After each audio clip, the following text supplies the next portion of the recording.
La historia de Elías Thorne no figura en los titulares, sino en una caja de cartón olvidada en un almacén de subastas al norte de la ciudad.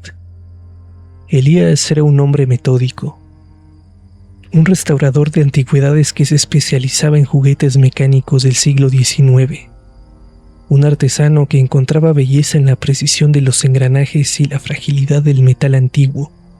Su vida cambió para siempre el día que adquirió una pieza de procedencia dudosa en un remate de una finca aristocrática en decadencia, el Bufón de Praga. Era un autómata de unos 40 centímetros, vestido con sedas descoloridas y cascabeles de plata que habían perdido su brillo original hace décadas. Pero lo que distinguía a este bufón no era su mecanismo de cuerdas, sino sus ojos. Eran esferas de cristal soplado, de un azul tan profundo y tan realista que quienquiera que lo viera sentía inevitablemente que el juguete estaba procesando información, analizando su entorno con una inteligencia gélida. Elías, fascinado por la ingeniería del artefacto, comenzó a grabar su proceso de restauración en una pequeña grabadora de voz analógica, bitácoras que hoy sirven como el único testimonio de lo que ocurrió dentro de su taller privado. En la primera cinta su voz es la de un profesional satisfecho, alguien que disfruta de su oficio. Habla de la maestría de los muelles, de la tensión perfecta de los resortes y de la extraña pesadez de la madera de roble con la que estaba tallado el rostro del muñeco. Sin embargo, conforme avanzan las grabaciones, la voz de Elías comienza a cambiar de forma drástica. Ya no habla de restauración, sino de una inquietud creciente que se instala en su pecho. Menciona que el bufón no está estático, que al volver a entrar al taller por la mañana tras descansar, la postura del juguete ha cambiado apenas 1 milímetro, girando la cabeza hacia la puerta como si estuviera esperando a alguien en específico. Elías, un hombre que no creía en lo sobrenatural, racionalizó el fenómeno como una falla mecánica, una vibración imperceptible del suelo o un desajuste en la base del juguete. Pero la lógica de Elías pronto se vería superada por la realidad de un objeto que no solo vigilaba el espacio, sino que observaba activamente a su nuevo dueño, aprendiendo de él, estudiando sus hábitos, esperando el momento preciso para suplantarlo. Para la tercera semana de posesión, las grabaciones de Elías se volvieron erráticas, casi incoherentes. Ya no grababa en el taller, sino desde su dormitorio, con la voz entrecortada por la privación de sueño y el miedo. Habla de cómo el bufón empezó a imitar sus rutinas con una precisión aterradora. Si Elías se servía un café en la cocina, el juguete, cuando él regresaba, aparecía en la mesa de trabajo con un brazo extendido, sosteniendo el aire como si fuera una taza invisible. Si Elías leía en un sillón, el autómata aparecía al día siguiente en la repisa con la cabeza inclinada hacia el libro abierto, como si estuviera absorbiendo el contenido de las páginas. Pero lo más perturbador, según relata con horror en la cinta, es que el bufón dejó de ser un objeto inanimado para convertirse en un sensor biológico. Elías describe que al acercarse al juguete para limpiarlo, escuchaba un zumbido sutil, un sonido de miles de engranajes diminutos girando a una velocidad casi imperceptible, un murmullo mecánico que parecía una respiración artificial. El juguete no solo vigilaba, el bufón parecía estar registrando sus movimientos, sus gestos, sus tics nerviosos, almacenando su esencia en una red mental. Elías, consumido por una curiosidad morbosa mezclada con un terror instintivo, intentó desarmar al bufón para ver qué había dentro de su cabeza. Convencido de que encontraría un mecanismo convencional, fue su error fatal. Al abrir la placa trasera con un destornillador no encontró los resortes ni las poleas de latón que esperaba. Encontró una lente de cuarzo perfectamente pulida y una maraña de filamentos de cobre y tejido orgánico que se conectaban directamente a la parte posterior de los ojos de cristal. El bufón no era un juguete, era una cámara de vigilancia metafísica.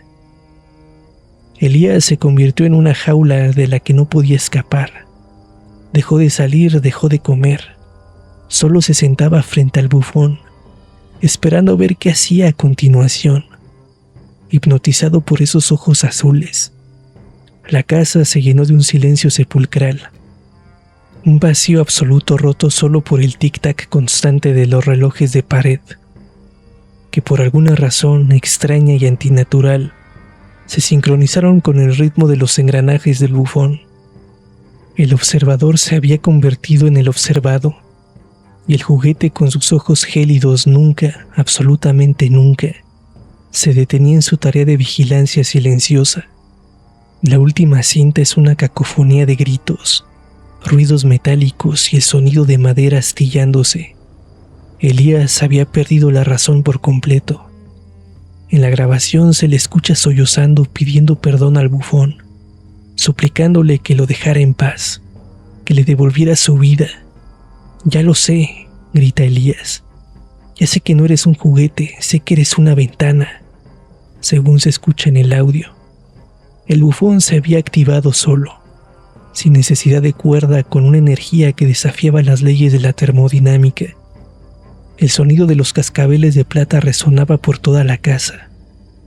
Un tintineo que no era festivo, sino que sonaba como un repique de funeral que marcaba el final de su existencia.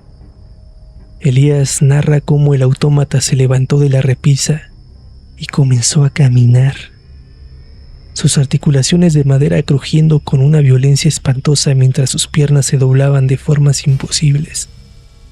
La lente de cuarzo en su cabeza empezó a proyectar una luz azulada, casi un láser, que recorría las paredes iluminando recuerdos de la infancia de Elías, proyecciones de su propia vida que salían de sus ojos del bufón como si fueran una película. El objeto no quería ser restaurado, quería su lugar. La batalla no fue física, fue una lucha por la existencia, una guerra contra una entidad que se alimentaba de la identidad humana. Elías sintió que sus extremidades se volvían rígidas, que su piel se endurecía y se volvía de madera de roble, barnizándose ante sus propios ojos. Mientras gritaba en la cinta se escuchaba un sonido desgarrador, el sonido de engranajes ajustándose, creciendo y multiplicándose dentro de su propio pecho, perforando sus pulmones. «Me está cambiando», exclama, antes de que un crujido seco, como el de un hueso humano rompiéndose contra metal, silencie su voz para siempre. La grabación registra luego un silencio absoluto de 10 segundos, un vacío que se siente como si el aire hubiera desaparecido.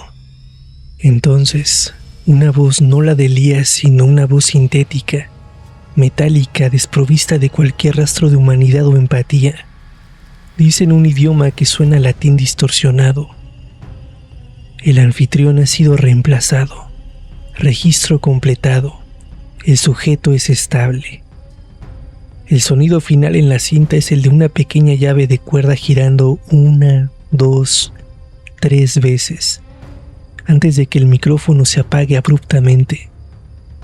Cuando la policía entró días después, alertada por los vecinos, se encontraron a Elías sentado en un sillón, rígido como una estatua, con los ojos de cristal azul, fijos, inamovibles, vigilando la puerta con una precisión que ningún ser humano podría sostener jamás.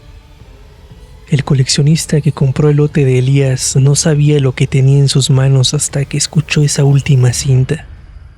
Me lo contó hace poco, con las manos temblorosas mientras me enseñaba el juguete guardado bajo llave. Me confesó que al escuchar la grabación, el bufón que estaba en la vitrina al otro lado de la habitación giró la cabeza hacia él. No fue una alucinación. El mecanismo se activó sin ayuda humana, sin llave. Él cerró el juguete en una caja de seguridad y se deshizo de la grabadora. Pero dice que, desde entonces, siente que alguien lo observa desde las sombras de su propia casa, que hay un peso en el ambiente. La historia de Elías Thorne no es un mito sobre un juguete encantado. Es una lección sobre los objetos que nunca debimos desenterrar, reliquias que tienen su propia agenda. El bufón de Praga sigue ahí afuera, pasando de mano en mano, de subasta en subasta, buscando a alguien que sea lo suficientemente curioso o lo suficientemente solitario para darle cuerda una vez más y permitirle observar el mundo. Si alguna vez encuentras un juguete antiguo, especialmente uno con ojos de cristal que parecen seguirte por la habitación, no lo compres, no lo restaures, y por el amor a todo lo que es sagrado, nunca, bajo ninguna circunstancia, intentes desarmarlo, porque no sabes si lo que vas a encontrar dentro son engranajes, o si es la mirada de alguien que hace mucho tiempo cometió el mismo error que tú y ahora, desde su prisión de madera y seda, está esperando pacientemente a que llegue tu turno de ocupar su lugar en la repisa. La vigilancia nunca termina, solo cambia de ojos. Y créeme, una vez que el bufón te elige como su nuevo anfitrión, ya no hay escapatoria posible. Solo queda la inmovilidad eterna, vigilando un mundo que ya no te pertenece.